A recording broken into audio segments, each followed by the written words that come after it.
गुण दोषों के लक्षणों का वर्णन और ब्रह्म विद्या का प्रतिपादन। सनत सुजात जी कहते हैं, राजन, शोक, क्रोध, लोभ, काम, मान, अत्यंत निद्रा, ईर्ष्या, मोह, तृष्णा, कायरता, गुणों में दोष देखना और निंदा करना, ये 12 महान दोष मनुष्यों के प्राणनाशक हैं। राजेंद्र, क्रमशः एक के पीछे दूसरा आकर ये सभी दोष मनुष्यों को प्राप्त होते जाते हैं, जिनके वश में होकर मूढ़ बुद्धि मानव पाप कर्म करने लगता है। लोलुप, क्रूर, कठोर भाषी, कृपण, मन ही मन क्रोध करने वाले और अधिक आत्म प्रशंसा करने वाले, ये 6 प्रकार के मनुष्य निश्चय ही क्रूर कर्म करने वाले होते हैं। ये प्राप्त हुई संपत्ति का उचित उपयोग नहीं करते।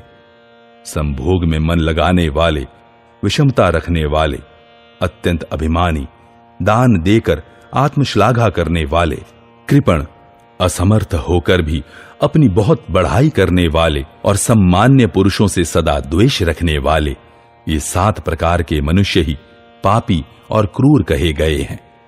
धर्म, सत्य, तप, इंद्रिय संयम, दाह न करना, लज्जा, सहनशीलता, किसी के दोष न देखना, दान, शास्त्र ज्ञान, धैर्य और क्षमा, ये ब्राह्मण के 12 महान व्रत हैं। जो इन 12 व्रतों में कभी चित्त नहीं होता, वह इस संपूर्ण पृथ्वी पर शासन कर सकता है। इनमें से 3, 2 या 1 गुण से भी जो युक्त है, उसका अपना कुछ भी नहीं होता, ऐसा समझना चाहिए। इंद्रिय निग्रह, त्याग और अप्रमाद, इनमें अमृत की स्थिति है। ब्रह्म ही जिनका प्रधान लक्ष्य है, उन बुद्धिमान ब्राह्मणों के ये ही मुख्य साधन है। सच्ची हो या झूठी, दूसरों की निंदा करना ब्राह्मण को शोभा नहीं देता। जो लोग दूसरों की निंदा करते हैं, वे अवश्य ही नरक में पड़ते हैं। मद के 18 दोष हैं, जो पहले सूचित करके भी स्पष्ट रूप से नहीं बताए गए थे। लोक विरोधी कार्य करना, शास्त्र के प्रतिकूल आचरण करना, गुणियों पर दोषारोपण, असत्य भाषण, काम, क्रोध, पराधीनता, दूसरों के दोष बताना, चुगली करना, धन का नाश, कलह, दाह, प्राणियों को कष्ट पहुंचाना, ईर्ष्या, हर्ष, बहुत बकवाद, विवेक शून्यता तथा गुणों में दोष देखने का स्वभाव। इसलिए विद्वान पुरुष को मद के वशीभूत नहीं होना चाहिए, क्योंकि सत्पुरुषों ने इस मद को सदा ही निंदित बताया है। सौहार्द के 6 गुण हैं, जो अवश्य ही जानने योग्य हैं। सुहृद का प्रिय होने पर हर्षित होना और अप्रिय होने पर कष्ट का अनुभव करना, ये 2 गुण हैं। तीसरा गुण यह है कि अपना जो कुछ चिर संचित धन है, उसे मित्र के मांगने पर दे डाले। मित्र के लिए अयाच्य वस्तु भी अवश्य देने योग्य हो जाती है, और तो क्या, सुहृद के मांगने पर वह शुद्ध भाव से अपने प्रिय पुत्र, वैभव तथा पत्नी को भी उसके हित के लिए निछावर कर देता है। मित्र को धन देकर उसके यहां प्रत्युपकार पाने की कामना से निवास न करे, यह चौथा गुण है। अपने परिश्रम से उपार्जित धन का उपभोग करे, यह 5वां गुण है। तथा मित्र की भलाई के लिए अपने भले की परवाह न करे, यह 6ठा गुण है।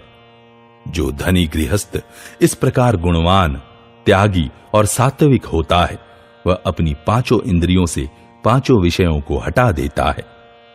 जो सत्व से भ्रष्ट हो गए हैं, ऐसे मनुष्यों के दिव्य लोकों की प्राप्ति के संकल्प से संचित किया हुआ यह इंद्रिय निग्रह रूप तप समृद्ध होने पर भी केवल ऊर्ध्व लोकों की प्राप्ति का कारण होता है, क्योंकि सत्य स्वरूप ब्रह्म का बोध न होने से ही इन सकाम यज्ञों की वृद्धि होती है। किसी का यज्ञ मन से, किसी का वाणी से और किसी का क्रिया के द्वारा संपन्न होता है। संकल्प सिद्ध अर्थात सकाम पुरुष से संकल्प रहित यानी निष्काम पुरुष की स्थिति ऊंची होती है, किंतु ब्रह्मवेत्ता की स्थिति उससे भी विशिष्ट है। इसके सिवा एक बात और बताता हूं, सुनो। यह महत्वपूर्ण शास्त्र परम यश रूप परमात्मा की प्राप्ति कराने वाला है, इसे शिष्यों को अवश्य पढ़ाना चाहिए। परमात्मा से भिन्न यह सारा दृश्य प्रपंचवाणी का विकार मात्र है, ऐसा विद्वान लोग कहते हैं। इस योग शास्त्र में यह परमात्मा विषयक संपूर्ण ज्ञान प्रतिष्ठित है। इसे जो जान लेते हैं वे अमर हो जाते हैं, अर्थात जन्म मरण से मुक्त हो जाते हैं। राजन, केवल पुण्य कर्म के द्वारा सत्य स्वरूप ब्रह्म को नहीं जीता जा सकता, अथवा जो हवन या यज्ञ किया जाता है उससे भी अज्ञानी पुरुष अमरत्व मुक्ति को नहीं पा सकता, तथा अंतकाल में उसे शांति भी नहीं मिलती। इसलिए सब प्रकार की चेष्टा से रहित होकर एकांत में उपासना करे, मन से भी कोई चेष्टा न होने दे, तथा स्तुति में राग और निंदा में द्वेष न करे। राजन, इस तरह साधन करने से मनुष्य यहां ही ब्रह्म का साक्षात्कार करके उसमें विलीन हो जाता है। विद्वन, वेदों में क्रमशः विचार करके जो मैंने जाना है वही तुम्हें बता रहा हूं।